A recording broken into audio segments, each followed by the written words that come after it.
problème, c'est que le consommateur il n'a pas d'informations quand il achète son lait à agriculture conventionnelle si la vache a mangé de l'OGM ou pas.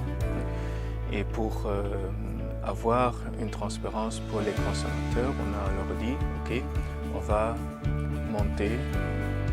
introduire un label nourri sans OGM pour donner aux consommateurs la transparence et aussi avec ça le droit de choisir s'il veut acheter quelque chose qui a du lait provenant d'une vache qui a mangé de l'OGM ou pas. Naturellement, il faut dire, parenthèse, les bio c'est toujours sans OGM, voilà, donc ça c'est déjà une possibilité. Et si on veut vraiment au niveau de l'agriculture conventionnelle, il y a encore la grande majorité des producteurs, résoudre ce problème, il faut introduire un label qui dit OK, ces producteurs-là, ils s'engagent à avoir produit sans OGM.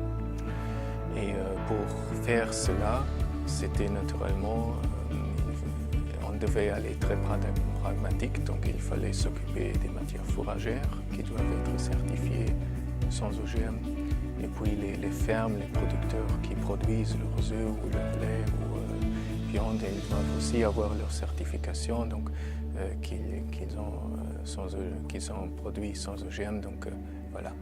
Il faut savoir, le Luxembourg, c'est un très petit pays avec un petit marché. Donc il y a beaucoup d'interactions transfrontalières. Et à ce niveau-là, pour nous, c'est aussi important que la Wallonie, en Allemagne, en France, là, ça a déjà commencé à produire partiellement nourri sans OGM. Donc c'est important pour nous que la Wallonie, et notamment ou toute la Belgique, s'engage aussi dans cette voie-là pour pouvoir des synergies transfrontalières aussi au niveau de ce marché-là et d'avoir aussi une certaine cohérence au niveau de l'étiquetage. Voilà, mais ça c'est plutôt question technique.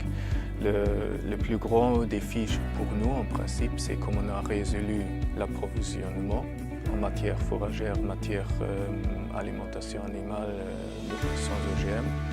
On a nos premiers producteurs, principalement eux, et aussi une laiterie qui a fait du lait nourri sans OGM, d'élargir en principe maintenant le nombre de producteurs qui s'engagent dans cette voie-là.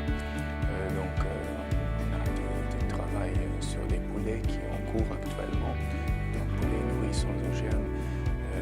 Voilà, donc les supermarchés au Luxembourg, ils commencent aussi à avoir les grandes surfaces, à avoir les produits dans les rayons. Donc ça, c'est quelque chose qui est très important aussi d'avoir la grande distribution, d'aller dans cette voie, notamment aussi les supermarchés de filiales ou les filiales de supermarchés belges qui en ont Colruyt, Delhaize, Match au Luxembourg. Ils ont des produits nourris sans OGM de production luxembourgeoise dans les rayons. Donc c'est quelque chose qui travaille sur le marché qui est très important. Puis un autre défi, c'est en fait aussi de suivre le dossier au niveau européen. Donc de voir qu'en Europe, on n'a pas de culture, qu'on garde une Europe libre de culture d'OGM, parce que beaucoup d'alimentation pour bétail vient aussi du continent européen. Donc le soja, c'est seulement une partie minimale, et même l'idéal serait de pouvoir travailler sans soja dans certains cas, dans certaines productions, c'est compliqué, mais dans d'autres, c'est une option.